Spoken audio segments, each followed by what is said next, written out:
Hola,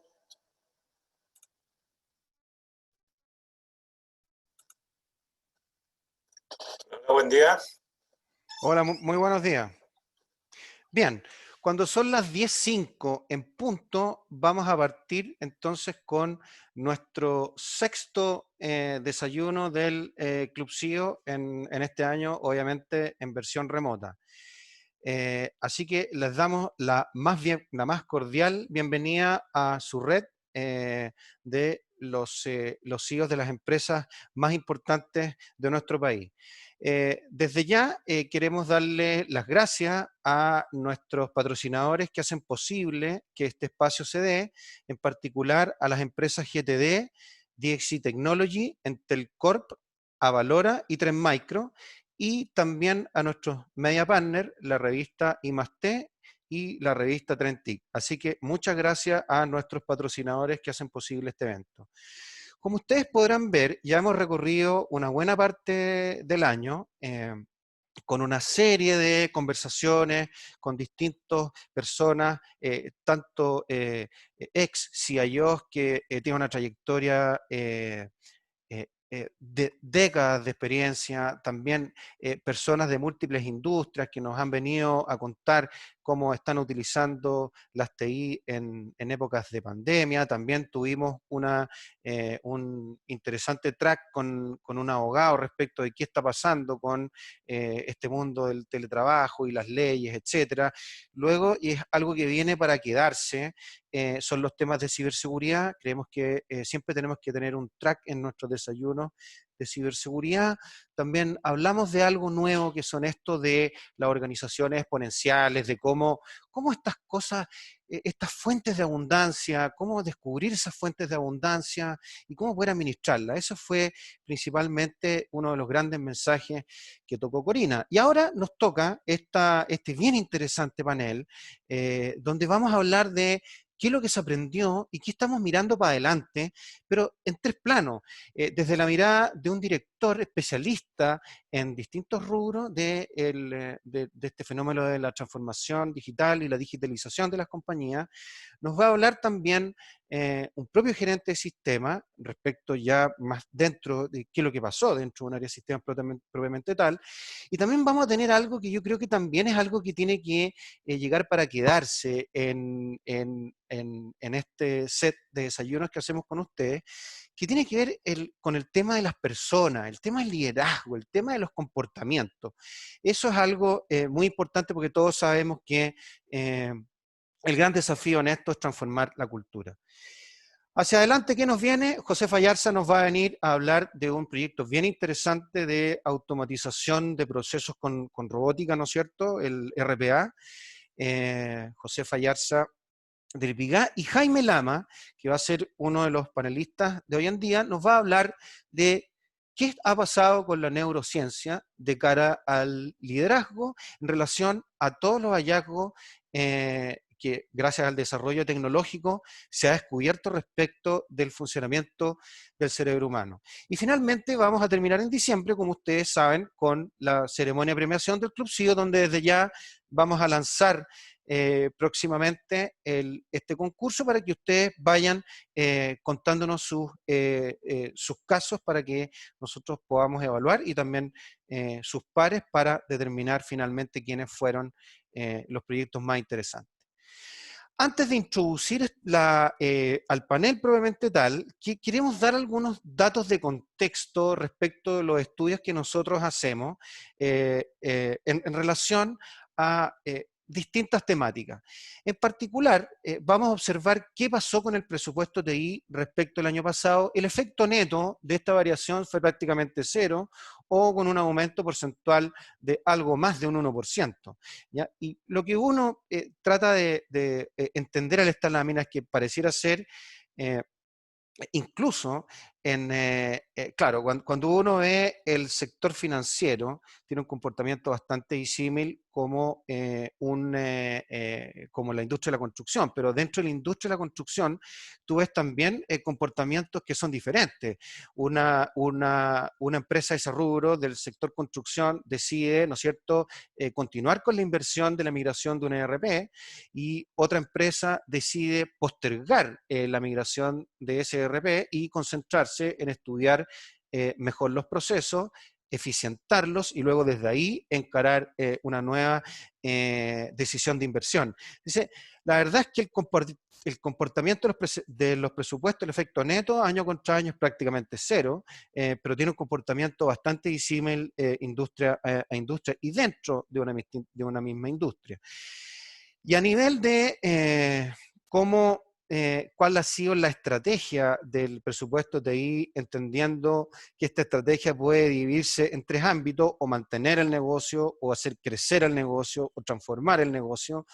Lo que nosotros vemos básicamente de las conversaciones que hemos tenido con más de 30 o 40 CEOs en reuniones virtuales, es que quizás muchas de las inversiones que se hicieron en transformar el negocio es muy probable que haya sido utilizado para que el negocio pudiera operar.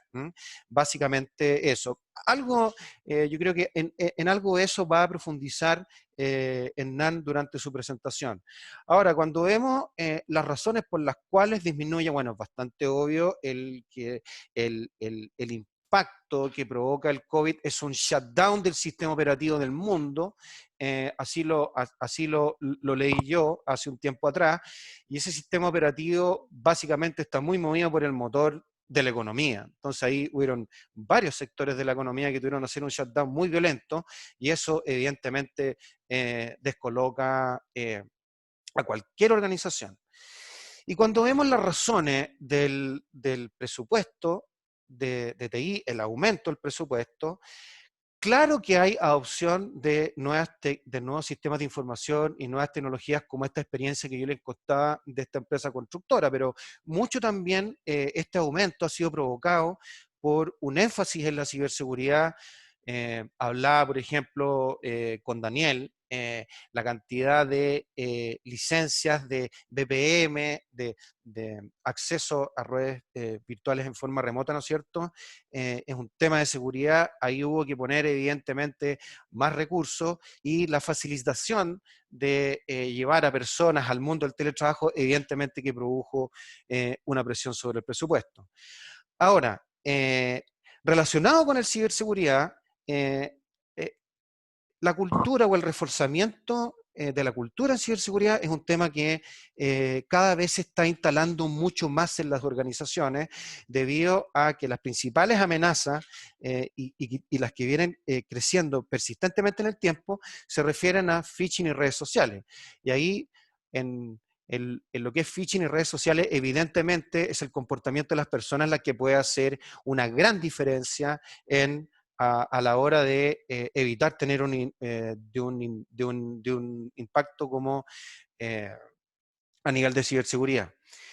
Y por otra parte, cuando vemos el roadmap de adopción de las tecnologías de información, esta fue una lámina que gentilmente la entregó DXC, así que ahí le damos las gracias a Marcelo Fernández, ojalá que nos esté escuchando, él es el gerente general de DXC, y uno aprecia, como claramente, al principio hubo mucho foco en habilitar el trabajo remoto, ¿no es cierto?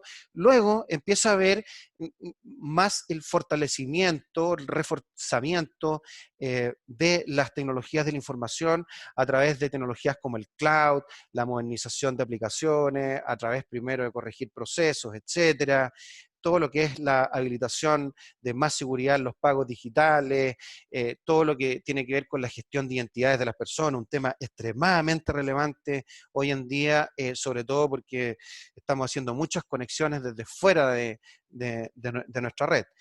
Y por último, hacia futuro, y yo creo que es algo que empieza como a traslaparse en el reforzamiento de las TI, es la digitalización acelerada que vamos a empezar a ver de un tiempo a esta parte o que ya empezó a iniciarse este proceso.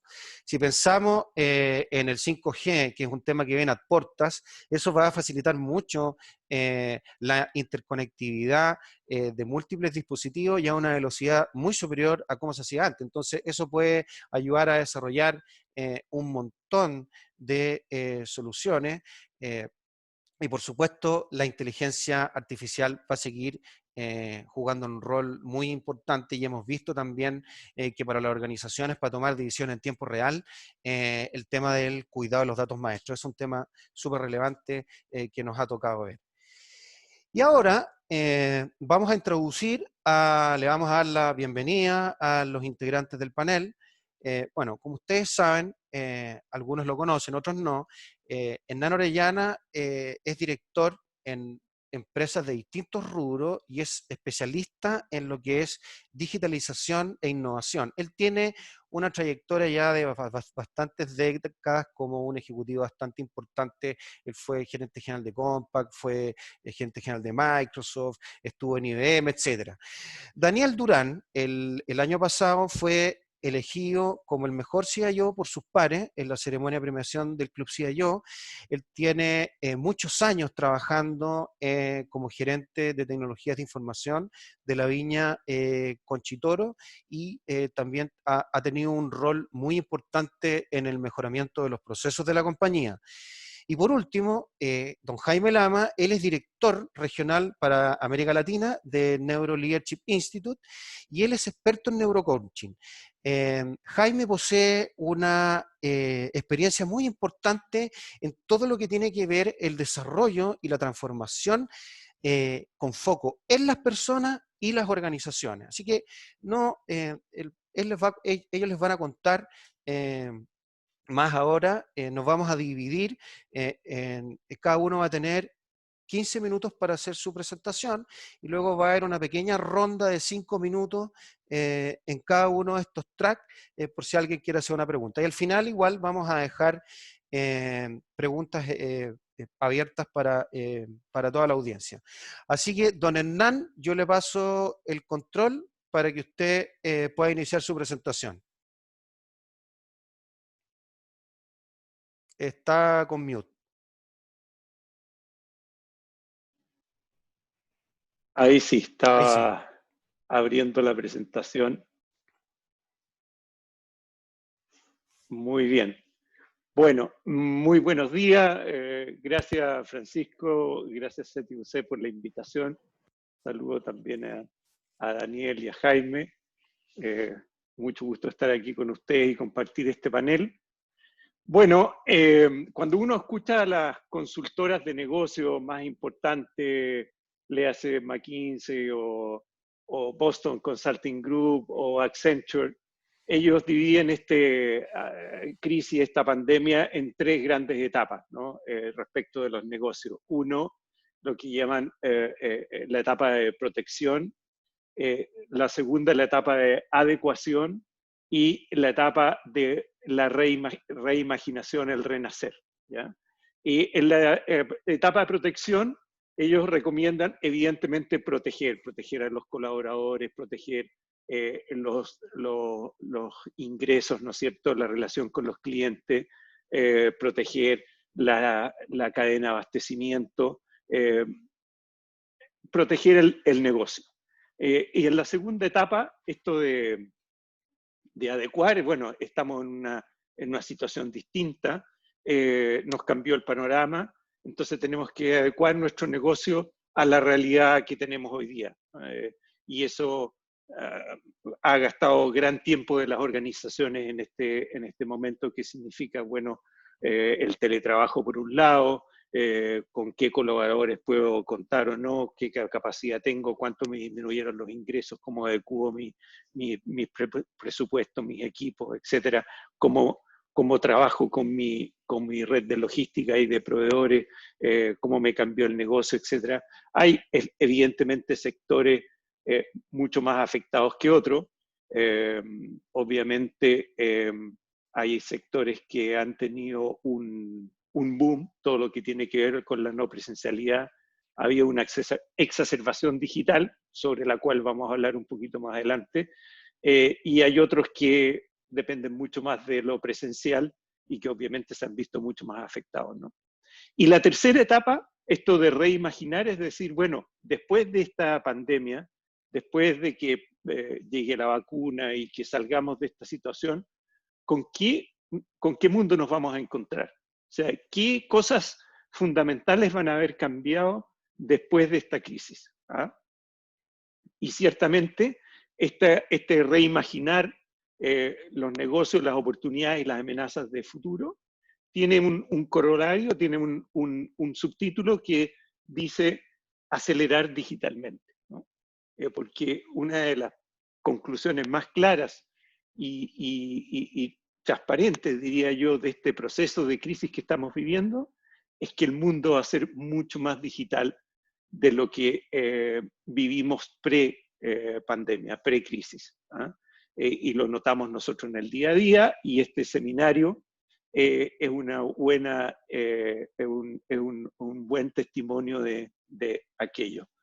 Entonces, yo quiero refrescar, revisar, perdón, y poner énfasis con usted en 4 cosas que yo considero que son fundamentales en este proceso de digitalización, sobre el cual el mundo ya tiene afortunadamente bastante experiencia. Nosotros vamos retrasados respecto del mundo. Si miramos las encuestas de transformación digital, por ejemplo, que hace la Cámara de Comercio, algunas que han aparecido por ahí últimamente, dan cuenta de un país que en general está muy atrasado en este proceso de la digitalización, y en las claves que vamos a ver a continuación vamos a encontrar algunas de las razones. Entonces, lo primero que quiero comentar con usted es esto de la experiencia del usuario, ¿no? El gran detonador del cambio que estamos sufriendo es que los usuarios cambiaron sus hábitos. Y esto es muy importante de entender, porque esta es el santo grial, ¿ah? Este es el eslabón perdido de los procesos de transformación digital. Aquí es donde encontramos la motivación para ir a buscar las fuentes de valor. Son los usuarios que cambiaron, las personas cambiaron su forma de comprar, de consumir, cambiaron su forma de informarse, cambiaron su forma de entretenerse, cambiaron su forma hoy día de estudiar o educarse, cambiaron su forma de ir al médico. ¿Ah? La verdad es que la digitalización es una herramienta muy poderosa porque empodera al usuario. ¿Ah? Lo hace poseedor de un poder que antes no tenía. ¿Ah? Esto de que en el dedo de su mano tiene el control de todo lo que quiere o le gustaría tener, ¿ah? También lo hace más exigente. ¿Ya? Esto del aquí y el ahora es una realidad, es una como demanda latente que existía hace mucho tiempo, y que todavía en el mundo del papel y el lápiz, en el mundo de lo físico, era muy difícil de materializar, y se materializa hoy día en el mundo digital. Y además, todas estas experiencias digitales, este mundo de los servicios y productos digitales, genera una huella. ¿Ah? Hay una trazabilidad respecto de la relación del usuario, del consumidor con mi organización, que es altamente, valga la redundancia, trazable, que deja muchos datos, deja una huella digital muy clara, y todos esos datos se pueden utilizar a través de la analítica de datos para transformarlos en modelos predictivos que me permiten a mí adelantarme a los siguientes requerimientos de este consumidor más exigente. Entonces esto se transforma en un círculo virtuoso que hace que la experiencia digital sea cada vez más sorprendente, sea cada vez más gratificante para las personas que usan los servicios digitales, y por lo tanto hace que las relaciones entre las compañías que están en lo digital versus las compañías que no están en lo digital sean tremendamente grandes desde el punto de vista del usuario, y los usuarios obviamente prefieren mucho más el mundo digital que lo no digital. Aquí está el centro de la oportunidad y también de la amenaza de la generación de valor. Y no hay ningún proyecto de transformación digital que no debería partir por este punto, por la experiencia del usuario. Y lo segundo, que es natural a esto, pero que es consecuencia, no es causa, son los procesos internos de la organización. Yo necesito tiempo real, mi usuario me demanda el aquí y el ahora, y por lo tanto yo tengo que poner en tiempo real mis procesos internos y tengo que digitalizar, tengo que automatizar mi back office, tengo que meter tecnología dentro de mi cadena de valor, dentro de mi cadena logística, porque si no, el usuario no tiene esa experiencia del aquí y el ahora y por lo tanto, por muchas personas que yo ponga detrás de las pantallas, tarde o temprano, el usuario se termina dando cuenta y la experiencia termina siendo mala. ¿eh? Y estamos llenos de situaciones como esa. Pero más allá del aquí y el ahora, efectivamente la digitalización produce o nos entrega la oportunidad de disminuir costos, de hacer los procesos más eficientes. Acá hay otro uso muy interesante de la trazabilidad o de la huella digital, que es aplicar a los procesos la misma analítica de datos que aplico a los clientes, la puedo usar al interior de los procesos. La robótica, la automatización me permite levantar muchos datos y me permite armar modelos de optimización ahora, más que de predicción, de optimización, y por lo tanto hacer mis procesos cada vez más eficientes. Entonces, estas dos cosas combinadas, encantar a mis clientes por un lado y hacer muy eficiente mi operación por otro lado, generan una combinación imbatible. Y por eso que hace que las empresas que están hoy día digitalizadas tengan un valor económico gigantesco y que crece a una velocidad exponencial. Ahora, el gran desafío de cualquier organización, entendiendo que esa realidad es como evidente ya y como que es necesario hacer, tener esas dos capacidades no es condición necesaria, pero no es suficiente, porque en realidad el gran problema que tenemos está aquí, está en la cultura de las organizaciones. ¿Y por qué? Porque hoy día tenemos unas culturas heredadas de la economía industrial, ¿ah? Con organizaciones verticales, con procesos muy predecibles, con organizaciones más bien estáticas, diría yo, cuando la realidad actual, el dinamismo, la incertidumbre, el gestionar la incertidumbre, nos obliga a tener otro tipo de organizaciones. Desde luego, esto de la agilidad, que es el primer punto que pongo acá, hoy día es una competencia organizacional para gestionar la incertidumbre. O sea, yo no sé, díganme ustedes, los que trabajan en una AFP o los que trabajan en un banco, si hace 6 meses atrás, en diciembre del año pasado, haciendo la planificación del año 2020, podrían haber predicho de que iban a tener que hacer, no sé, entregar decenas de miles de millones de dólares a millones de personas en cuestión de semanas.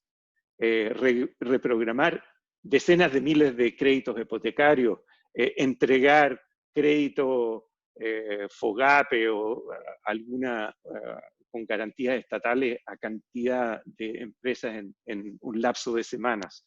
Las AFP, ¿no es cierto?, en plazos de una semana entregar entre 10.000 y 15.000 millones de dólares a millones de personas en un plazo de una semana.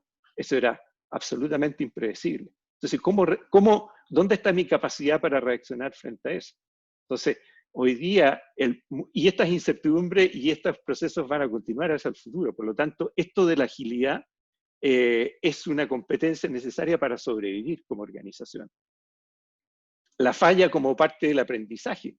Como el futuro es incierto, no solamente tengo que ser ágil, sino que además tengo que instalar esto de la experimentación continua. Porque como no conozco el camino, la ruta no está escrita, entonces tengo que ir experimentando y aprendiendo. Entonces la falla es necesaria para aprender. porque si experimento, tengo la posibilidad de fallar o de tener éxito, y si fallo, tengo que aprender para no fallar en la siguiente oportunidad. Nueva estructura organizacional, las organizaciones, esto de la agilidad demanda que sea mucho más plana, la colaboración, los equipos ágiles hacen que las estructuras tengan que ser necesariamente más planas, no funcionan de otra forma, y evidentemente esto de la transformación digital obliga a la organización a incorporar estos nuevos perfiles digitales y a incorporar a estos roles más de la sociedad del conocimiento que de la sociedad industrial. Más yo te pago por la contribución de valor que hace tu conocimiento y tu contribución al negocio, que por la cantidad de personas que te reportan o tu nivel dentro de la organización, ¿no? Este cambio es el gran cambio que hay que hacer dentro de las organizaciones. Y yo diría que esa es la piedra de tope fundamental que hoy día tenemos en Chile, porque en general nuestras culturas organizacionales son culturas muy, muy tradicionales. Y el último punto que les traigo para comentar esta mañana es que producto de lo anterior, el liderazgo es clave. El liderazgo es el gran desafío, porque si tengo que cambiar la cultura organizacional la cambia el liderazgo. Y este liderazgo es un liderazgo que es top-down. Es un liderazgo que requiere que el directorio de la compañía, el gerente general, los principales líderes de la organización se involucren de alma y de cuerpo, porque las personas que están abajo de ellos en la organización quieren ver primero para después actuar. ¿Ah? Hay ejemplos, y después podríamos en la sesión de preguntas y respuestas hablar de más esto en detalle, pero hay muchos ejemplos, como por ejemplo el supervisor de una célula ágil. ¿Ah?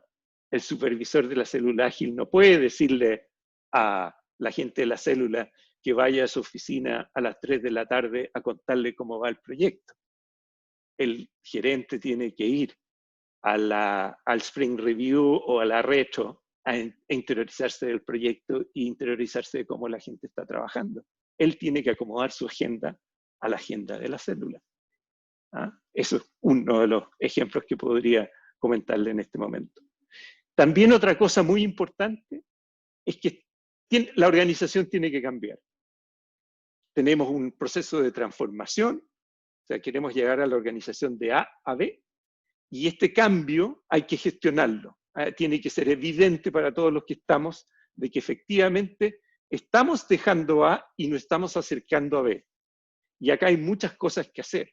De partida, y en el área de sistemas es notable y es notorio, y es que hay que matar los sistemas antiguos.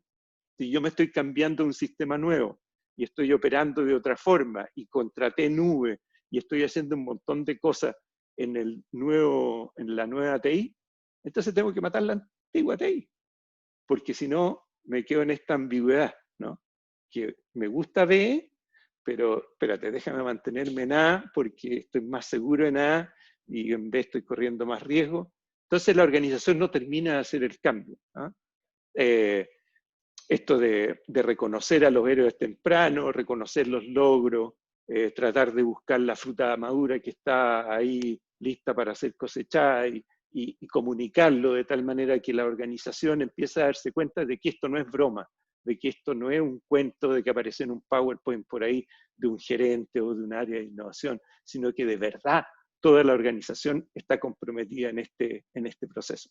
Yo creo que estas últimas dos cosas que les acabo de mencionar son los grandes, diría, detractores, los grandes inmovilizadores que hoy día hacen que nuestras empresas les cueste mucho avanzar en estos procesos de transformación digital. Eso es lo que quería compartirles esta mañana. Muchas gracias, Francisco, y quedo atento a las preguntas. Sí, vamos a hacer un par de preguntas porque estamos algo pasado en el tiempo. No sé si alguien quiere hacer una pregunta ahora inmediatamente. Perdón si me excedí en el tiempo, pero se me No, olvidó no, no, echar a no. andar el reloj. Sí, Bueno, de todas maneras, vamos a dejar al final la sesión de preguntas. Yo solamente te quiero hacer una sola pregunta, Hernán. ¿Qué relación ves tú que hay entre confianza y colaboración? Tremenda. A ver si puedes elaborar un poco ahí. Mira, la confianza dentro de los equipos de trabajo se construye, como todas las confianzas, ¿no?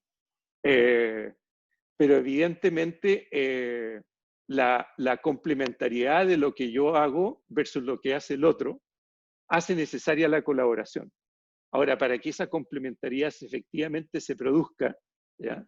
Es que yo tengo que confiar en que tú vas a hacer lo que a ti te toca para que yo pueda hacer lo que a mí me toca y ambos podamos, por lo tanto, colaborar para hacer lo que el grupo debe hacer. En las células ágiles, cuando se trabajan metodologías ágiles, ya sea Agile o Scale, estas cosas se hacen evidentes, porque cada uno tiene asignado su trabajo y cada uno tiene sus papelitos y sus tareas que tomar dentro de la semana. Y yo necesito que tú hagas lo que tienes que hacer para que yo pueda hacer lo que tengo que hacer y en conjunto hagamos lo que tenemos que hacer. Es evidente. Entonces, se nota inmediatamente cuando alguien no es capaz de estar al nivel, ¿no es cierto? En el mundo del trabajo, la confianza viene de eso, de que cada uno es capaz de hacer lo que tiene que hacer. Muy bien, Hernán. Bueno, Francisco, disculpa, dígame. ¿acaso hacer una pregunta? Sí, claro que sí. Adelante, muchas gracias.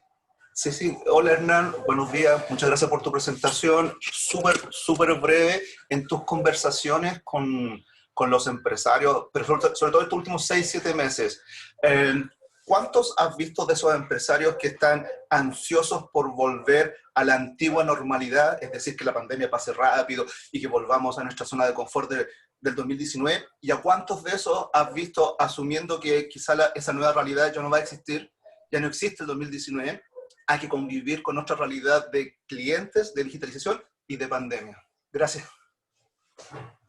Buena pregunta. Hay de todo. Y tiene mucho que ver con rangos etarios. ¿Ah? A pesar de que hay personas mayores que son bien progresivas, por así decirlo, con eso me refiero a personas que no tienen temor a los escenarios de incertidumbre, ¿ya? Y que más aún piensan de que como país tenemos que mejorar en muchas cosas y por lo tanto están más abiertos y son más pragmáticos y dicen, miren, esto es lo que nos toca vivir.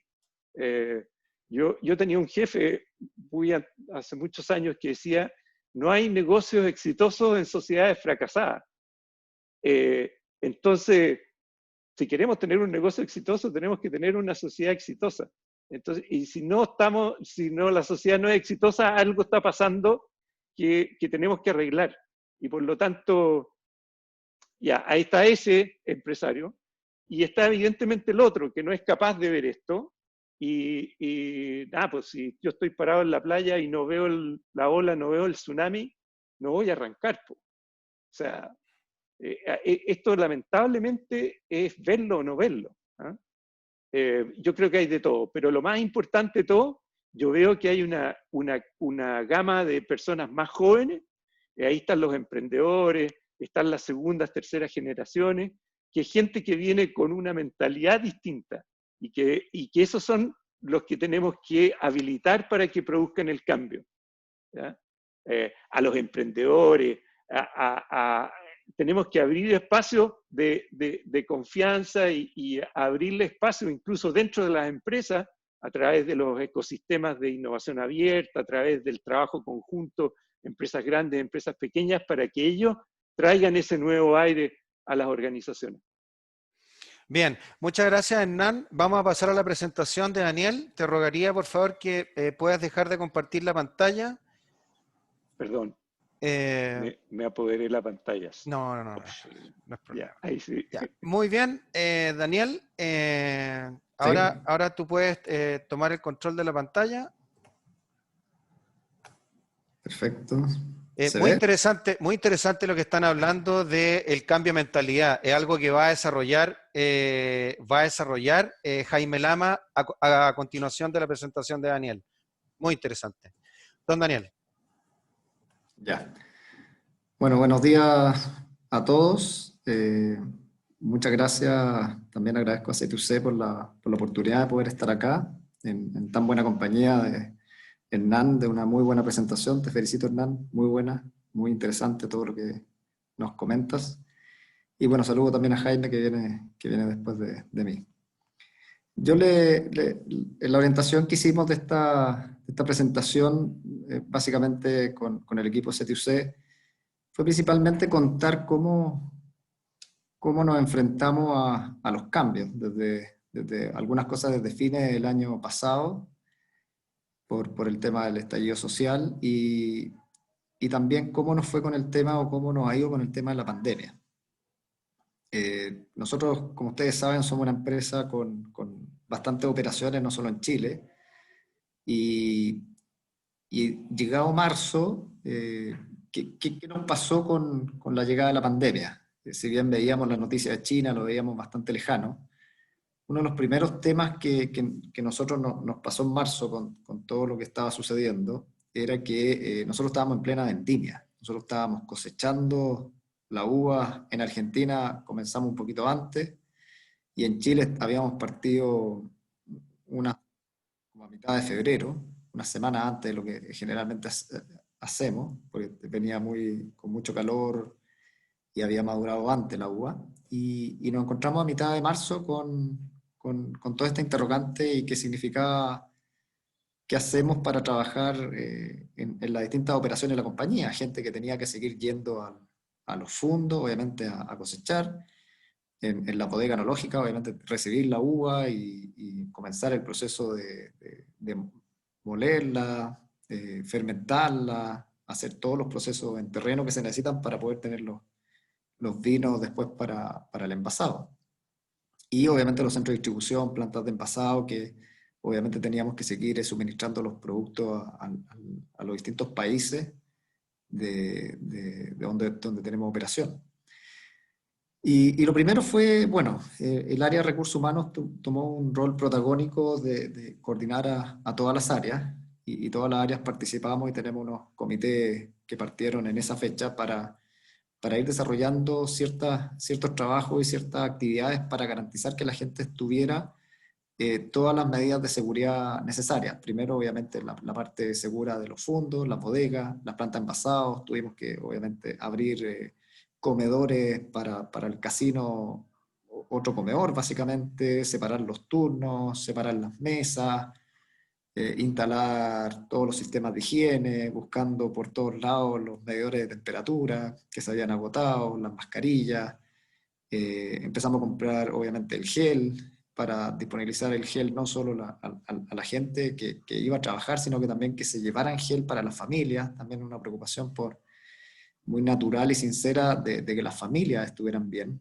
En la medida que las familias estuvieran bien, obviamente los trabajadores iban a estar bien y se podía mantener el trabajo. Y por otro lado, las partes administrativas, el día, yo todavía me acuerdo, el lunes 16, creo que fue, martes 17, creo que fue el último día que fui a trabajar completo a la oficina acá en Santiago, y el miércoles 18 estábamos todos ya trabajando remoto.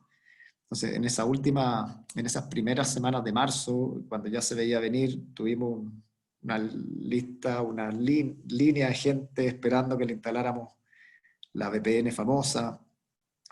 También habilitamos algunas cosas de Microsoft para tener escritorio remoto.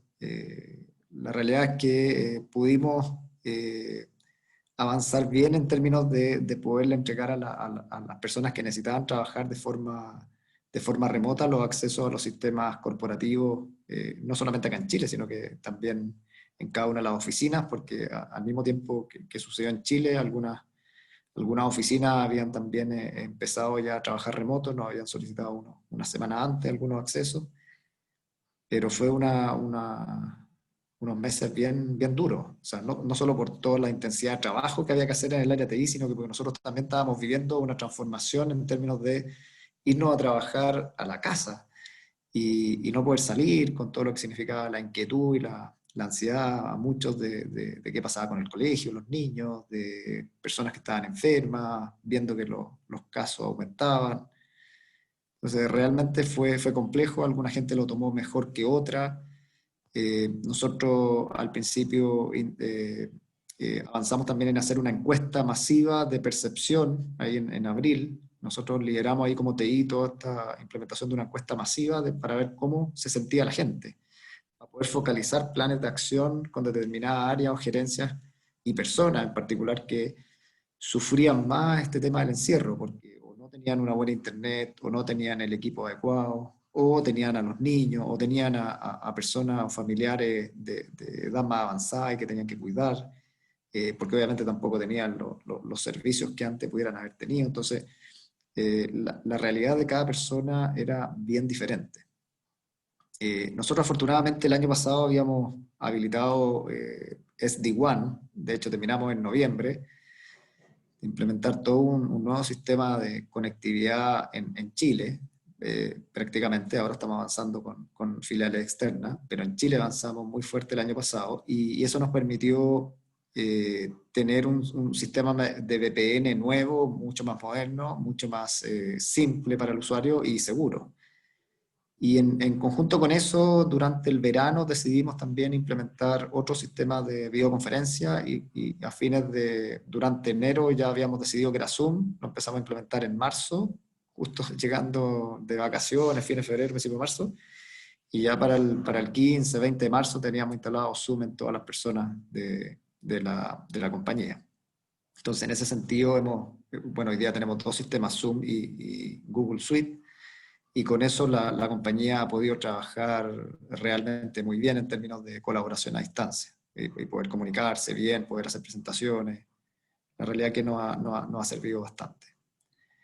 Entonces, el primer gran foco acá que quisimos darle a esto era cómo nos enfrentamos a esta pandemia, y fue principalmente garantizar que la gente pudiera trabajar en terreno, que se hicieron muchas cosas en terreno, desde estos túneles de higienización, obviamente todo lo que les conté del gel, la separación de los comedores, la medida de seguridad en las plantas, en las bodegas ha sido muy bien efectiva, hemos tenido pocos contagios, y la realidad es que además como compañía hemos podido seguir operando, no hemos parado ningún día, bueno, obviamente los días domingos, pero ningún día por temas de pandemia o que nos falten personas de trabajo. La realidad es que hemos mantenido una operación bastante continua y gracias al esfuerzo de todos, porque han habido esfuerzos legales, la compañía por todo lo que exporta ha sido catalogada como una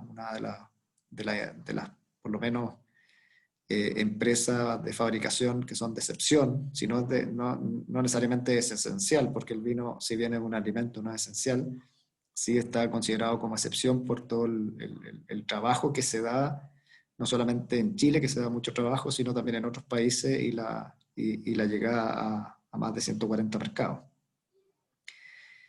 Y lo que también hemos enfocado bastante en la gerencia de personas, con ellos han dedicado mucho tiempo a hacer webinars de prevención, muchos trabajos más focalizados, con equipos pequeños trabajando, tenemos más de 20 mesas que se generaron en abril para trabajar, por ejemplo, cómo volver, porque en algún minuto entre abril y mayo tuvimos un periodo que no hubo cuarentena y volvimos a la oficina parcialmente, y también con un protocolo muy exigente que todas estas mesas de trabajo de las mismas personas que han participado, ya sea de las plantas, bodegas o la parte administrativa, se generó en conjunto obviamente con aquellas prácticas que venían de países que habían ya pasado por esta etapa. Entonces, el área de gerencia de personas ha tenido todas estas capacitaciones, charlas, recomendaciones, hemos sacado protocolos, se ha incluido a las familias en los webinars para dar más guías y condiciones o normativas que le ayuden al no contagio y a cómo manipular si uno tiene que salir fuera o no tiene que salir fuera de la casa. Después, en términos de TI, en donde hemos nosotros puesto el foco en estos meses, si bien al principio fue muy intenso en poder dar la continuidad operativa. Nosotros veníamos con un plan muy ambicioso para este año. Nosotros veníamos saliendo de 2 años y un tercero de transición, 2 años de reestructuración. Nosotros cerramos una planta envasado completa en Santiago. Disminuimos la dotación en forma importante entre el 2017 y 2018, se reestructuró el área comercial, se eliminaron 2 gerencias.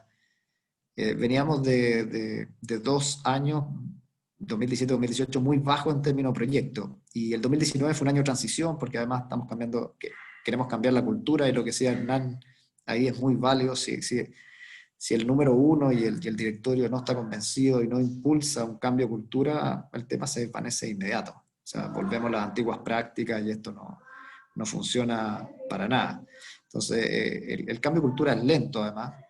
Y el año pasado, el 2019, fue un año de transición donde no hicimos tantos proyectos, la gente todavía se estaba acomodando a los cambios, hubo cambios de gerencia, se fusionaron, nació una gerencia nueva de otros pedazos que le sacaron a algunas gerencias, o áreas que le sacaron de algunas gerencias. Entonces la gente se estaba acomodando y no tenía la claridad de qué proyectos hacer, qué mejoras. Y para el 2020 la realidad es que la parrilla de proyectos que teníamos era muy alta y muy enfocada en productividad. Dado que sacamos mucha gente de la compañía, lo que ha focalizado la compañía es darle mucha productividad y eficiencia.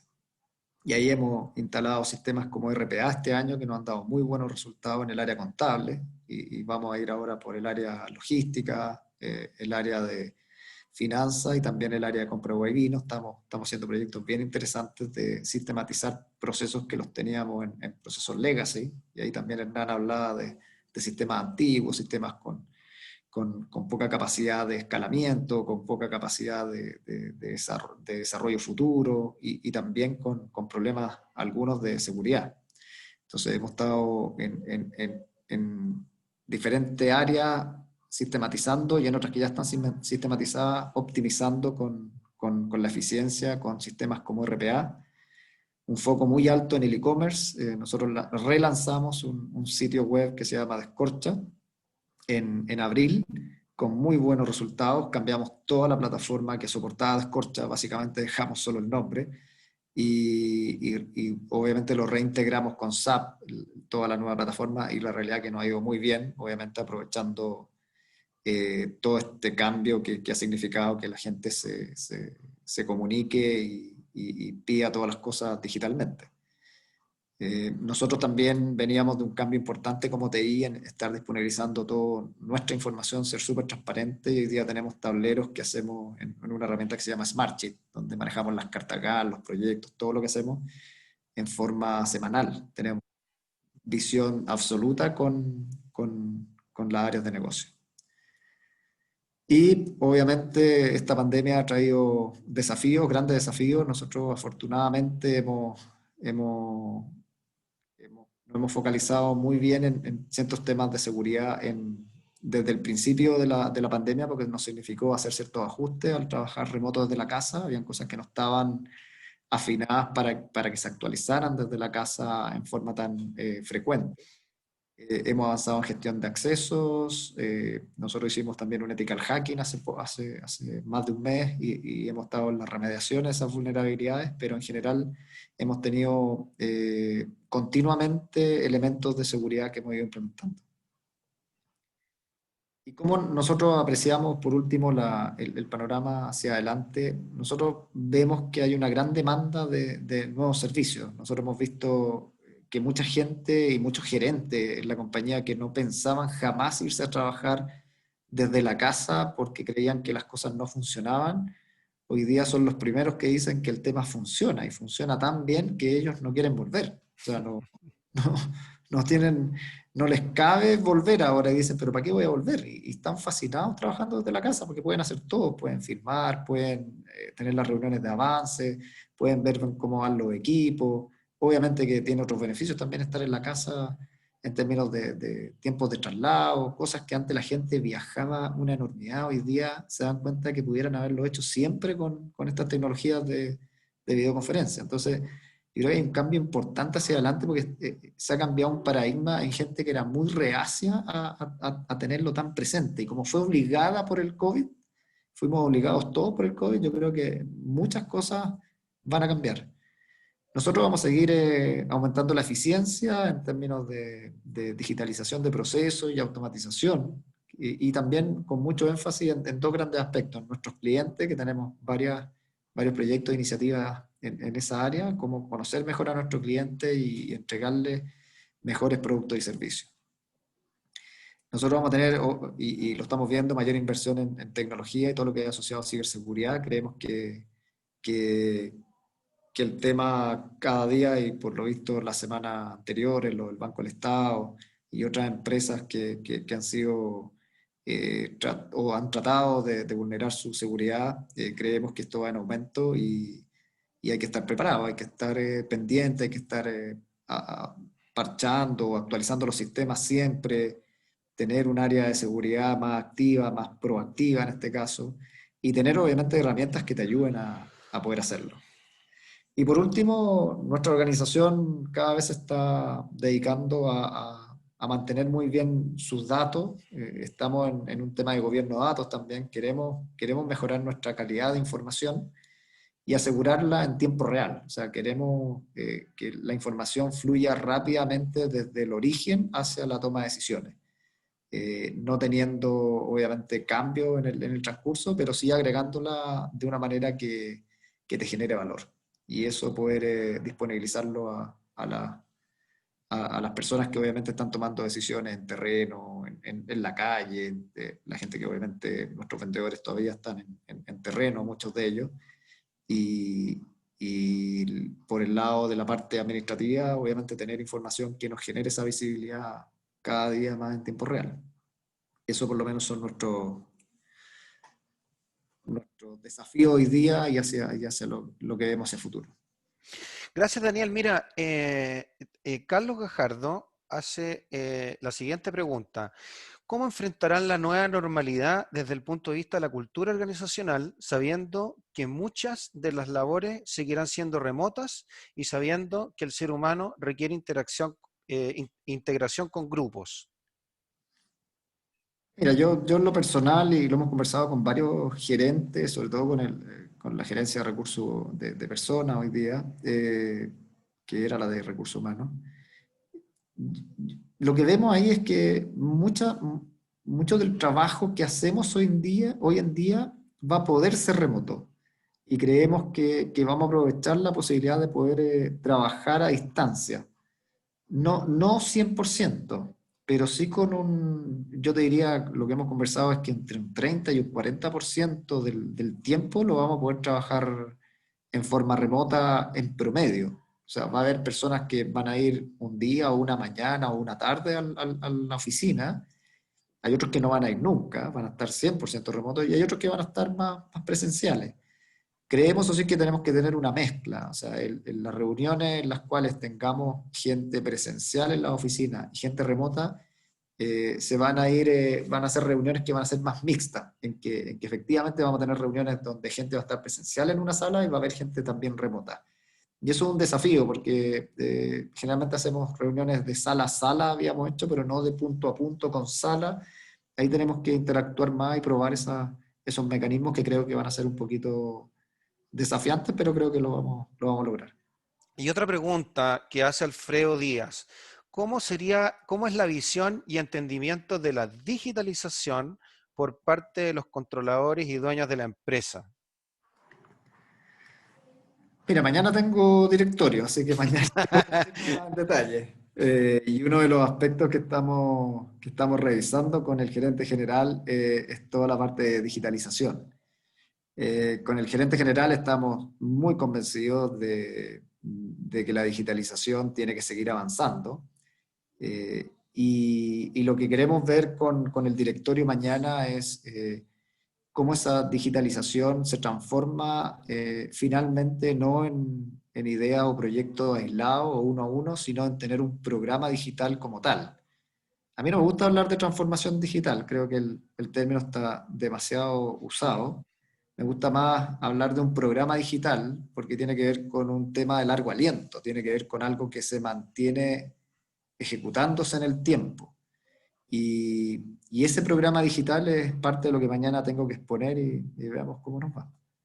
Bueno, de todas maneras, al final, creo que esa pregunta también debería responderla Hernán. Así que Hernán, ahí quédese atento con cómo es la visión y entendimiento de la digitalización por parte de los controladores y dueños de la empresa para que usted nos ayude a responderle al final. Muchas gracias, Daniel, por tu Gracias, Francisco. presentación.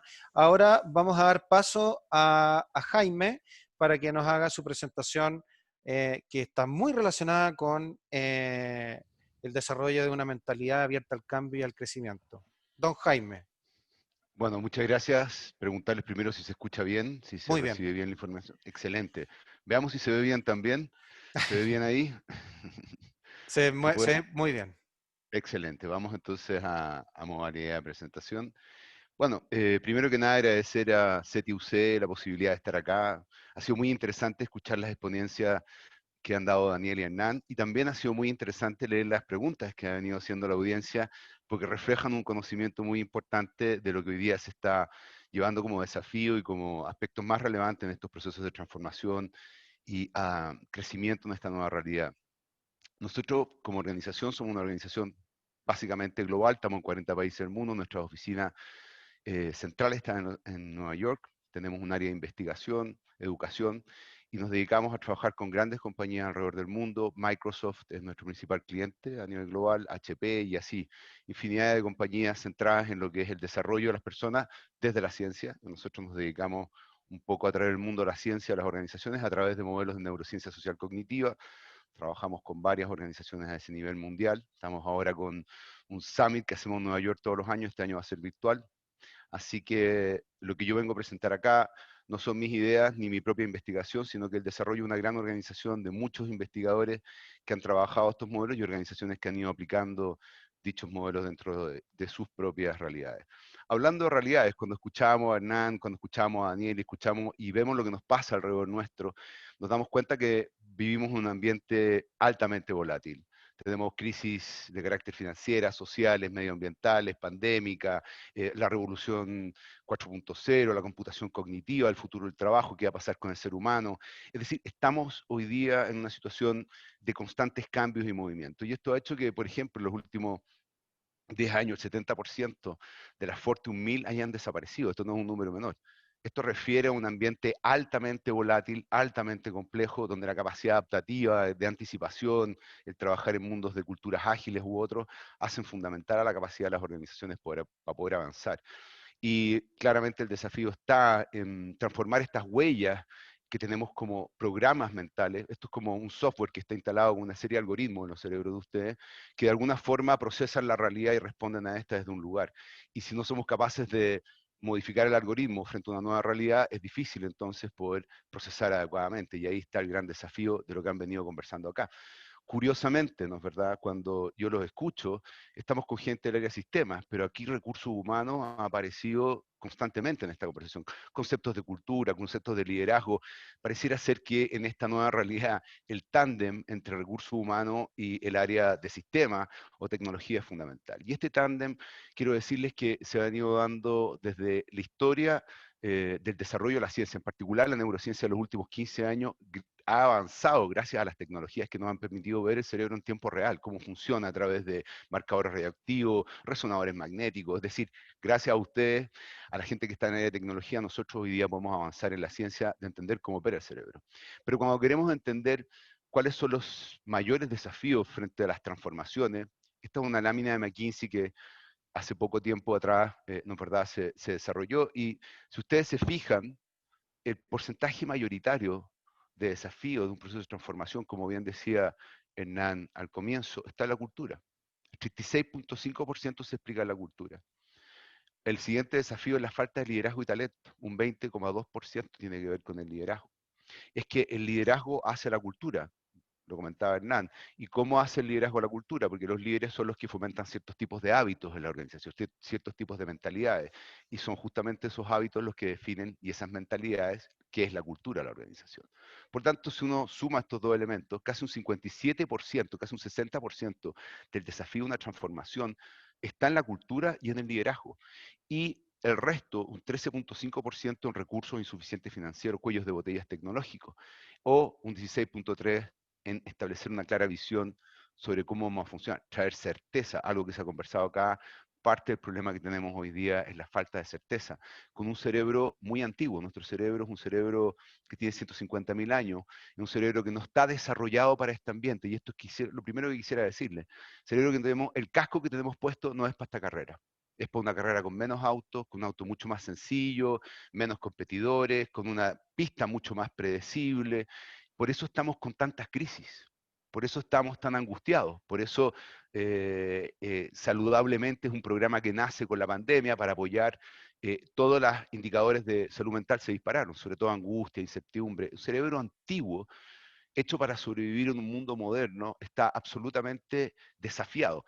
Y la tecnología, en gran medida, es la respuesta que nos va a ayudar a complementar este cerebro humano con estas capacidades tecnológicas para poder avanzar en un tándem efectivo a través del tiempo. Entonces, eso es lo primero que quisiera mencionar. Es decir, para operar a través de tiempos disruptivos, necesitamos generar un lenguaje altamente disruptivo.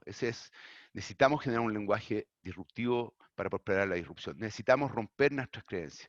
Necesitamos cambiar la forma en que operamos, modificar el algoritmo que tenemos preseteado en nuestro cerebro.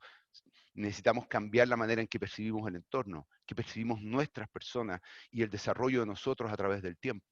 Realmente necesitamos incorporar disrupción, pero disrupción desde el conocimiento, no desde las crisis que hoy día estamos viviendo, sobre las cuales estamos más bien reaccionando a ellas.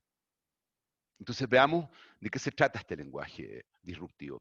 Y así como Hernán en su inicio habló de 3 etapas, ¿no? Protección, readecuación y reimaginación, desde el punto de vista humano, desde el punto de vista del cerebro, ¿qué es lo que ha pasado? 3 etapas también. ¿No es verdad? La primera fue shock. Llegó esta pandemia, llegó esta crisis, llegó la crisis social, etc. Entramos en un proceso de shock. Todos estábamos, más bien lo mismo que estaban haciendo ustedes, protegiéndonos. ¿Ah? ¿Dónde están las mascarillas? ¿Dónde están los gel? No habían guantes. Estábamos en un proceso complejo de tratar de sobrevivir frente a esta nueva realidad. Dolor, luego del shock y que fuimos capaces de empezar a funcionar en esta nueva condición, vino el dolor de darnos cuenta que financieramente, personalmente, familiarmente, organizacionalmente, quizás no íbamos a poder avanzar de la forma en que queríamos, y empezamos a sentir ese dolor. Hoy día estamos en lo que es la rehabilitación. Estamos en una etapa donde hemos pasado del shock al dolor, y hoy día tenemos que aprender de estas experiencias y crecer para efectos de poder adaptarnos, porque esto va a ser una constante en nuestras vidas. En esta etapa de rehabilitación, yo quiero traer de manera muy escueta, porque creo que el tiempo se nos va, un concepto que me parece que es fundamental y que se ha estado conversando acá. Pero antes de traerlo, quisiera hacer una actividad con ustedes. Quisiera pedirle que crucen su brazo. Les pido a todo el mundo que cruce su brazo. Si ustedes cruzan su brazo, entonces los cruzan así, les voy a pedir por favor ahora, crucen los brazos al revés. Es decir, pónganlos exactamente lo contrario a lo que tenían antes.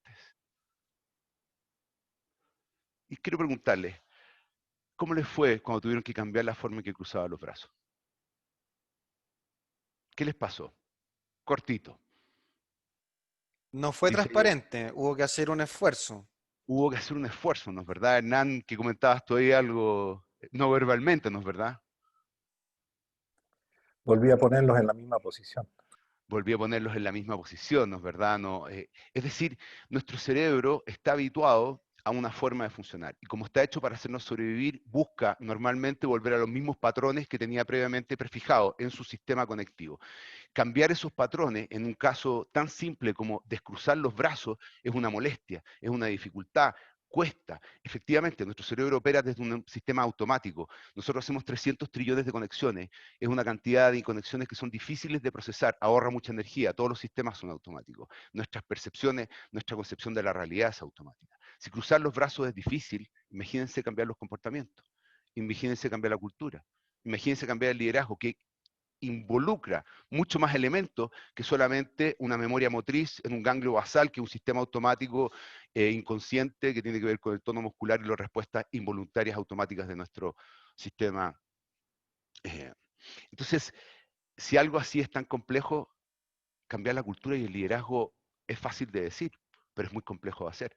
¿Qué hay detrás de la ciencia que nos indica hoy día cuáles son los caminos, cuáles son los pasos que podemos seguir justamente para empezar a facilitar estos procesos de cambio y no encontrarnos con estas resistencias naturales, porque son naturales de nuestro cerebro, para permitirnos avanzar y progresar?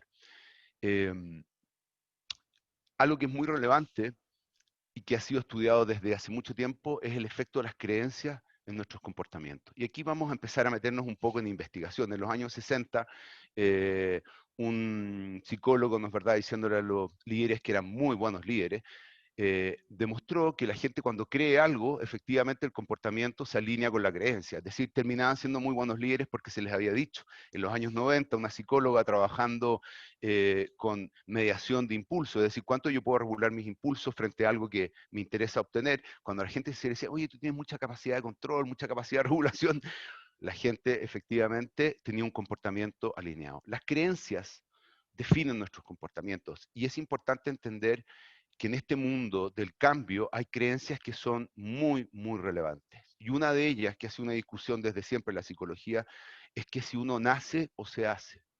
Uno nace siendo un líder, uno nace siendo un experto en algo, uno nace de una cierta, uno está genéticamente definido, o uno se hace a través del tiempo, o uno va a través de la educación y las experiencias haciéndose quien es. ¿Qué es? ¿Se nace o se hace? Esta es una discusión eterna. Y la verdad es que hay gente que piensa que uno se hace y otra gente que piensa que uno nace y hay gente que está en el intermedio. Pero para modificar nuestros comportamientos y poder progresar en esta nueva realidad, la verdad es que aquella gente que cree que uno nace de una manera determinada, se ha demostrado a través de la investigación, tiene mucho menos capacidades adaptativas que quienes creen que realmente se hacen en vez que nacen.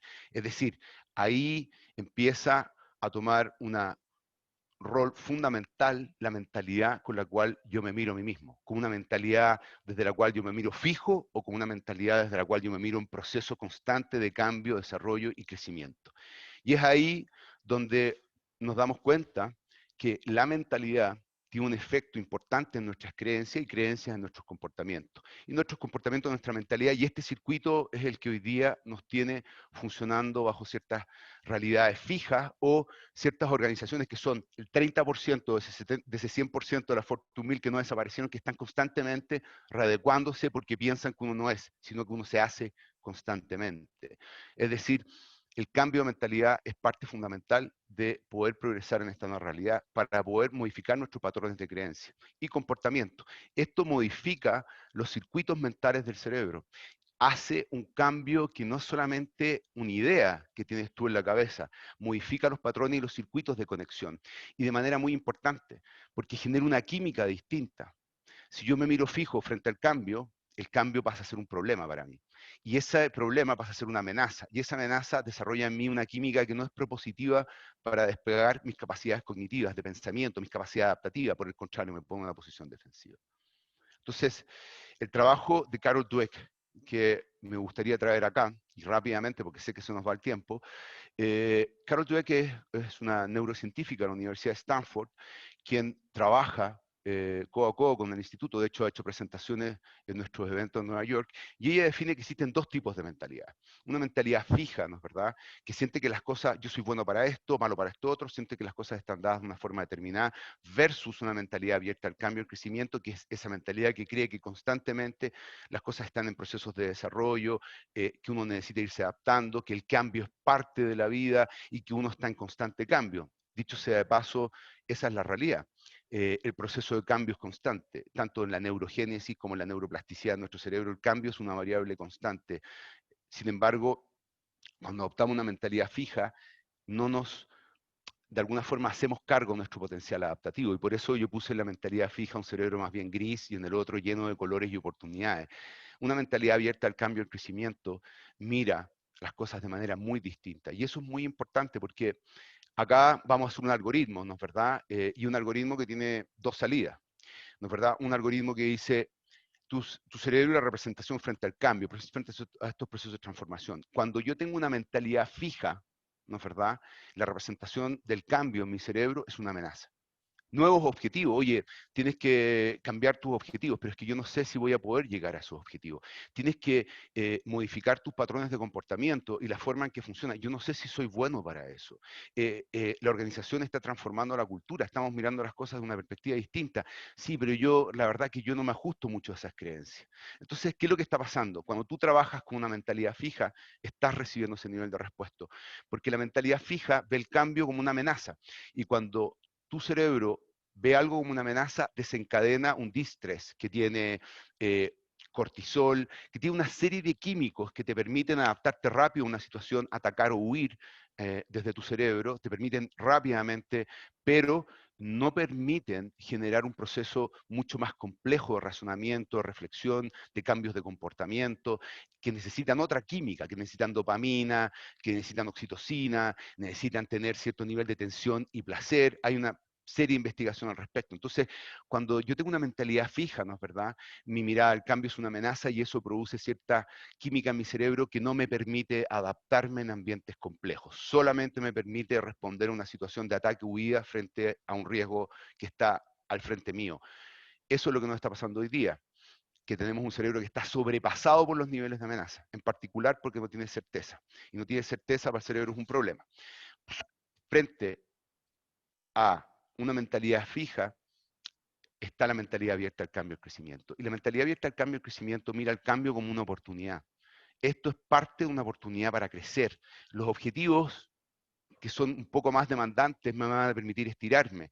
El feedback de otros es súper importante para seguirme desarrollando. La motivación está puesta en mi maestría, no solamente en que me pongan un 7. Es decir, el cambio es necesario y genero eustrés. Y el eustrés me acompaña con dopamina, con oxitocina, me entrega una cantidad de químicos súper relevantes para optimizar mis capacidades mentales.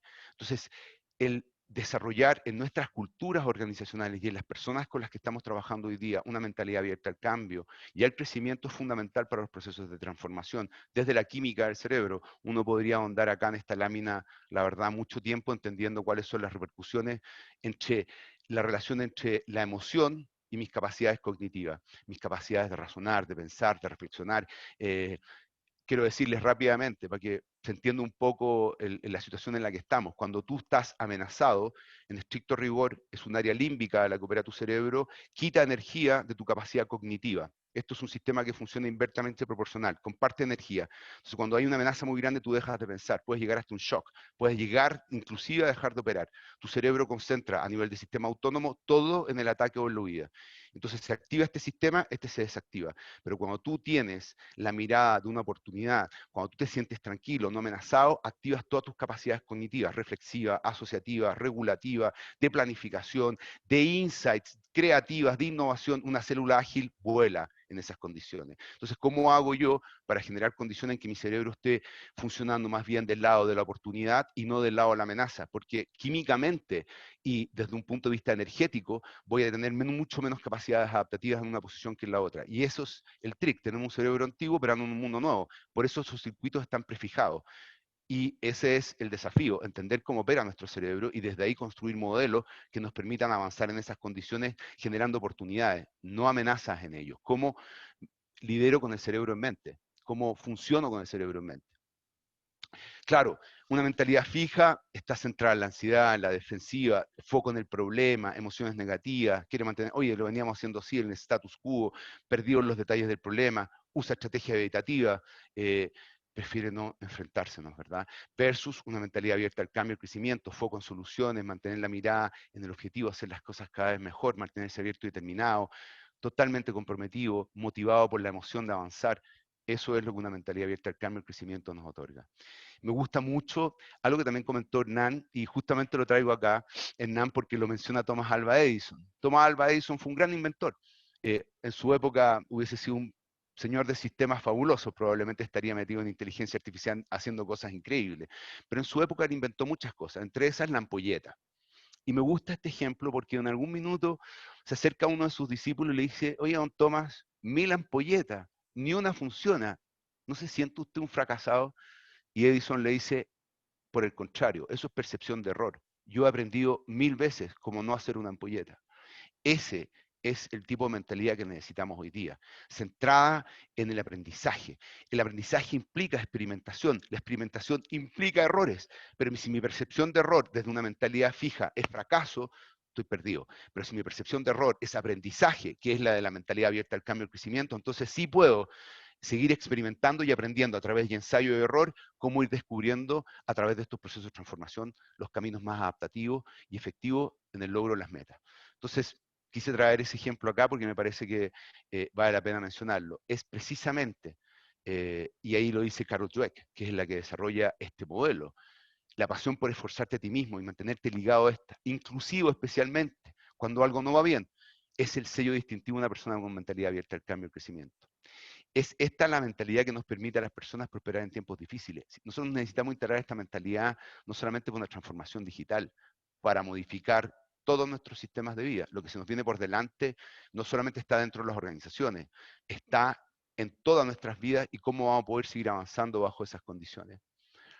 Finalmente, nuestra mentalidad abierta al cambio y al crecimiento frente a la transformación obviamente optimiza nuestra habilidad adaptativa, mejora nuestra capacidad creativa, nos da resistencia y persistencia a través del tiempo, da resiliencia para levantarnos y seguir progresando, crea confianza, algo que se habló acá mucho, crea confianza en nosotros mismos y en nuestras organizaciones de ser capaces de estar en ese 30% que avanza y no en el 70% que desaparece, y genera nuevos hábitos que se instalan como sistemas automáticos de percepción de la realidad. Cambiamos el algoritmo, cambiamos la manera en que la información cursa en nuestro cerebro. Entonces, desde ese lugar creamos, por lo tanto, nuevos hábitos. Entonces, adoptar una mentalidad abierta al cambio y al crecimiento, ¿no es verdad?, que nos permita ver las transformaciones y sus cambios como un reto adaptativo y no como una amenaza. Siempre mejorar con un enfoque en el proceso, en el progreso y en el aprendizaje. Inspirar a otros a través de tus propios comportamientos, fomentando esa mentalidad abierta al cambio, fomentando la experimentación, como decía Hernán. Si hay un error, haciendo público el error. Mira, me pasó esto. El líder, sobre todo, exponiendo, sí, tuvimos este error, pero aprendimos esto, para que la gente siga de alguna forma a través de ese proceso aprendiendo y creando nuevos modelos. Esta es sin duda uno de los grandes beneficios de tener esta mentalidad abierta al cambio y al crecimiento. Con eso termino, los dejo con un código QR por si quieren escanearlo. En ese código QR hay un paper que, si bien está orientado al desarrollo personal en términos de crecimiento, tiene que ver mucho con lo que hemos hablado hoy día y seguro les va a permitir tener un acercamiento un poco más detallado con la investigación asociada a esta charla. Ya, Jaime, tengo varias preguntas. A ver, Juan dice, Juan García nos dice, hoy ante el shock de la pandemia se ha hecho lo mejor, pero ¿cómo debería ser el profesional del futuro, no solo de TI, sino también el usuario final y administradores en su preparación? Yo diría dos cosas acá, yo creo que esto lo podemos responder todos, pero hay muchos científicos que hoy día están trabajando en el futuro del trabajo, que están determinando cuáles son los skills y las habilidades que vamos a requerir una vez que la computación cognitiva entre en nuestras vidas de manera activa, cuáles son las nuevas formas de trabajo que va a tener el ser humano. Y sin duda, las habilidades socioemocionales son relevantes. Yo he hablado, por ejemplo, con un doctor del MIT que está trabajando en esta materia, y lo que me ha comentado a mí, que si le enseñamos a los alumnos o a las personas a hacer ecuaciones diferenciales o ese tipo de procesos, no tiene ninguna relevancia. Los computadores son 1000 veces más rápidos que nosotros en esos procesos. Lo que nosotros tenemos que hacer es potenciar nuestras habilidades sociales, nuestras habilidades emocionales. El trabajar socialmente, colaborativo en red, hace que seamos mucho más adaptativos. La inteligencia social nos hace mucho más adaptativo. Entonces hoy día, y te diría que ese es el gran desafío, es pasar de un modelo competitivo a un modelo colaborativo. Y eso es un salto evolutivo en nuestro cerebro. Todavía estamos en un cerebro más antiguo, más competitivo, y necesitamos crear una sociedad más colaborativa. Entonces tenemos que pasar de este primate más impulsivo que quiere poder, que todavía no se da cuenta de los temas y los impactos que tienen, que está muy centrado en sus propios objetivos, a uno mucho más colaborativo, a uno mucho más humano. Ahí está el ser humano, en esta capacidad de tomar conciencia y avanzar de esa forma. Entonces yo creo que las habilidades socioemocionales, el crear este tipo de mentalidades abiertas al cambio y al crecimiento, yo he estado viendo en colegios donde esta charla que yo les estoy dando a ustedes, se las dan a niños de 7 años, 8 años, y parten con un mindset absolutamente abierto al cambio y al crecimiento, y tienen un desarrollo progresivo 1000 veces más rápido que el de nosotros. A los 20, 25 años están en una situación totalmente distinta que aquellos que todavía están en los modelos antiguos con pensamientos fijos. Son niños que se les enseñó que no eran inteligentes porque eran bacanes, sino porque se esforzaban. porque habían aprendido cómo llegar a los resultados a través de procesos adaptativos, de esfuerzo, de trabajar colaborativamente con otros, no porque eran buenos o malos para algo. Entonces, eso.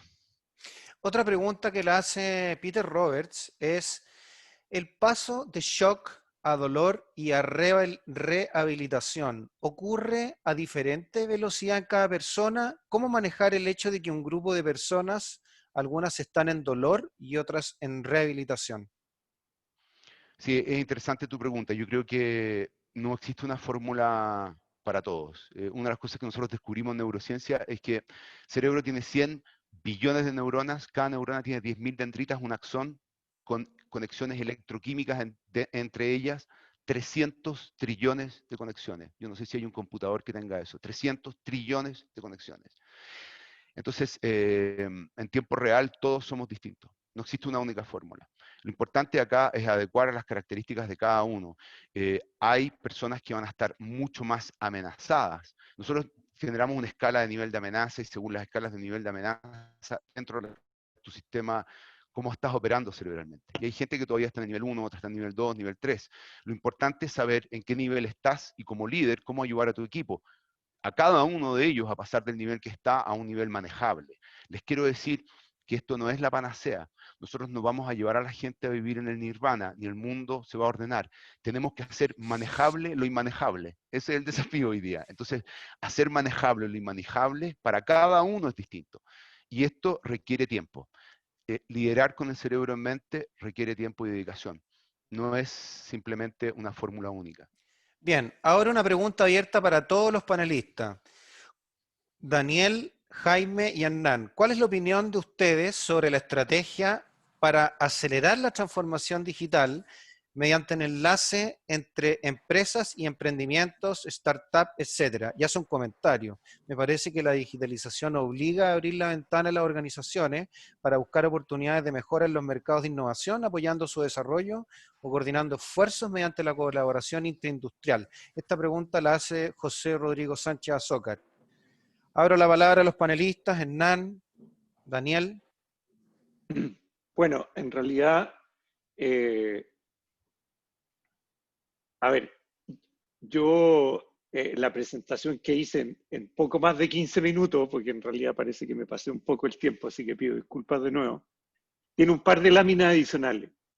Y una de ellas se llama ecosistemas, ¿ya? Y la razón por la cual incluyo esa lámina es porque otra de las, así como dije que la agilidad es un componente esencial de las competencias empresariales, la otra competencia empresarial fundamental en el siglo XXI es la capacidad de conectarse con el mundo exterior para buscar solución a los problemas de clientes que la propia organización no puede resolver.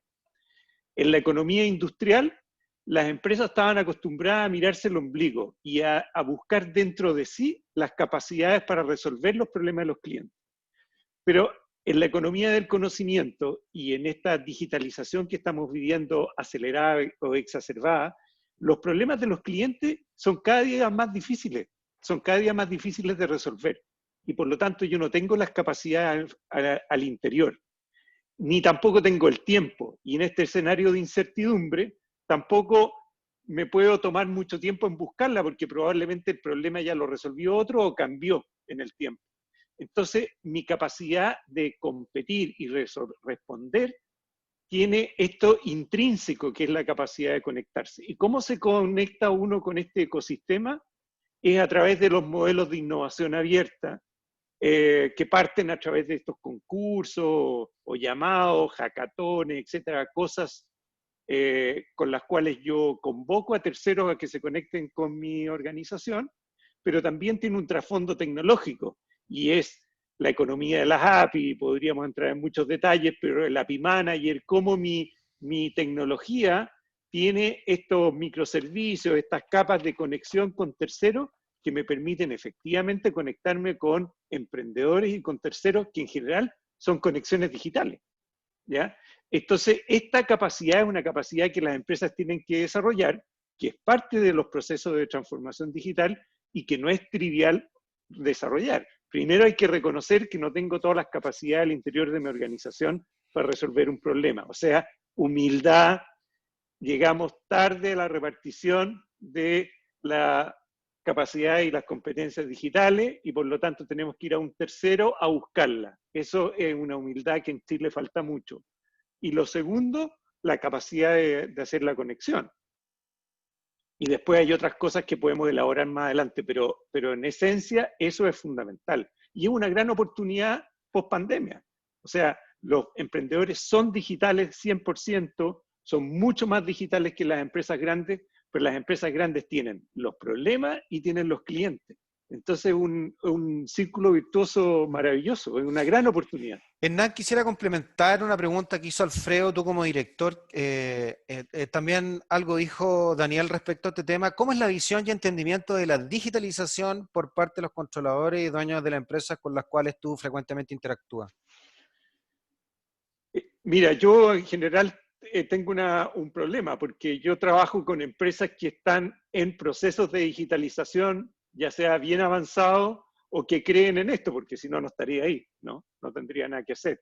Alguien que asesora o ayuda a una empresa a digitalizarse, yo me doy cuenta inmediatamente si la empresa tiene intención, interés en hacer esto o no.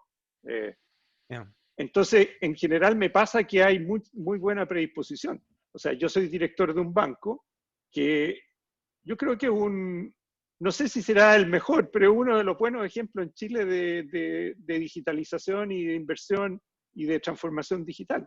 Y el banco hoy día tiene todas las personas que no son esenciales por ley, porque la ley de banco obliga a los bancos a tener una cierta cantidad de sucursales abiertas y por lo tanto personas presencialmente, salvo esas personas, el 100% de los colaboradores está remoto y va a seguir remoto.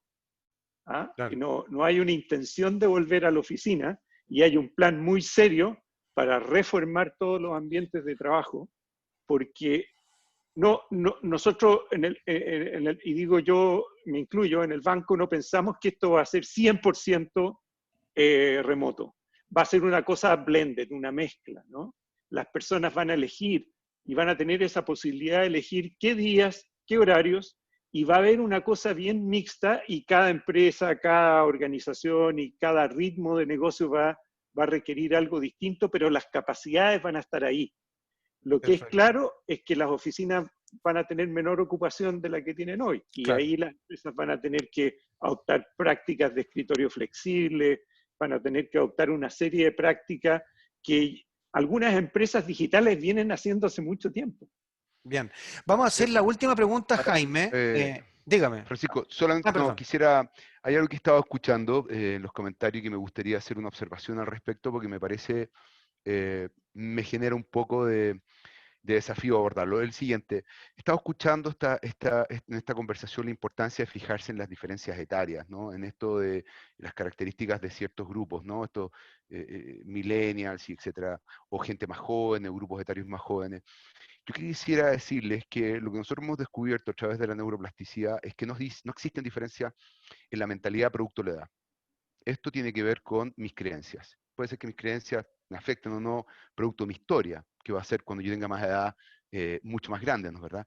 Pero también existen los perennials, es decir, no sigamos mirando a otros como aquellos que traen la nueva mentalidad con la cual vamos a sobrevivir, sino que modifiquemos nuestras mentalidades para poder avanzar con otros, con esas mismas mentalidades que probablemente están más proclives a trabajar en ese tipo de culturas para poder avanzar. Entonces yo quiero instalar acá el concepto de perennial, no de millennial, y quiero dejarles dicho que el cerebro hace neurogénesis, creamos neuronas nuevas hasta que nos morimos. No existe esto que somos limitados. La neuroplasticidad es eterna en nuestro cerebro. Entonces los invito a cambiar la mentalidad para hacerse cargo de esa capacidad adaptativa biológica que nos dotó la naturaleza para seguir creciendo y avanzando. Sí, desde ese punto de vista, para cerrar contigo, Jaime, la última pregunta, Peter Roberts me hizo la pregunta de cómo gestionar equipos con personas con mentalidad fija y con mentalidad abierta al cambio. A ver, yo te diría que la mentalidad es un continuo. No existe una mentalidad mejor que otra, ni una competencia en ambas mentalidades. Yo no podría decir uno puede tener mentalidad fija para algunas cosas y mentalidad abierta para el cambio y el crecimiento en otra. Cuando se trata de mirarme a mí mismo, puede ser que sea muy fijo en términos de mi desarrollo, pero si se trata de mirar otras cosas, puede ser que sea muy abierto al cambio, el crecimiento y el desarrollo. Yo creo que cómo hacerlo a través del ejemplo. Eso es lo que nos indica la ciencia. Y quiero volver a lo que decía Hernán. Y esto es, employees sees, employees do. Employees sees o collaborators sees, collaborators do. Los colaboradores ven, los colaboradores hacen.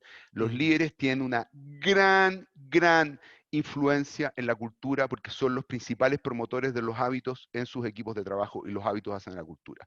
Por lo tanto, para la pregunta que hizo el señor Peter, la respuesta es, si usted adopta personalmente una mentalidad abierta al cambio y al crecimiento a través de un lenguaje, por ejemplo, decir, todavía no podemos hacer esto, aún no podemos, pero lo vamos a lograr, en vez de no sabemos y no lo vamos a poder hacer, o si usted adopta en sus conductas personales la experimentación constante, el asumir sus errores, el aprender de otros como una forma en que le está mostrando a su equipo de funcionar, en mirar los procesos y no solamente los KPI y los resultados, en sentarse y decirle en una reunión de cierre de un proyecto, no solamente alcanzamos el KPI, te felicito, sino que ¿cómo llegamos a este KPI? ¿Cómo lo hiciste para llegar acá? ¿Qué proceso tú? ¿Qué aprendiste? Y todo esto que aprendiste y todo esto que crecimos durante este proceso, ¿cómo lo metemos en el próximo proceso como capacidades adaptativas para seguir progresando?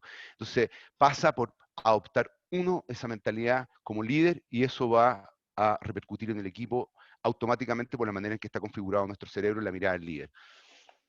Muy bien. Bueno, Peter inventó una nueva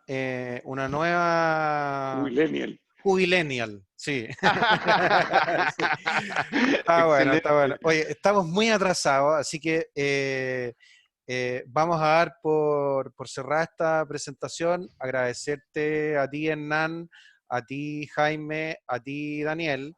Esta conversación va a ser, está siendo grabada, por lo tanto, después la vamos a subir a internet. Antes de cerrar, quisiera darle nuevamente a nuestros patrocinadores, a GTD, DXC, Antelcorp, Avalora, Trend Micro y a nuestros media partners, la revista I+T y Trentic, por hacer posible este espacio. Y recordarles que en octubre tenemos la sesión de José Fallarza, del IPIGAS, que nos va a hablar de una experiencia muy interesante de RPA.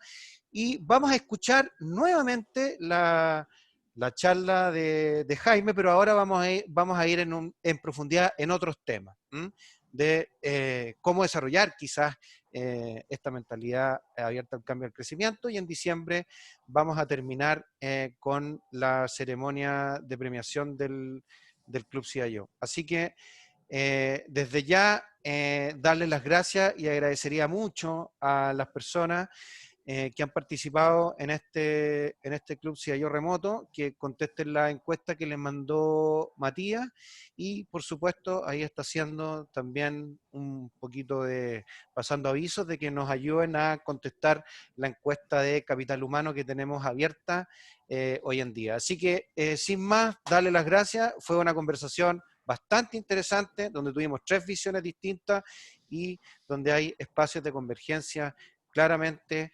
relacionados con el desarrollo de esta mentalidad abierta al cambio y al crecimiento. Así que muchas gracias, Jaime, Hernán, Daniel, y a todas las personas que lograron participar en este desayuno.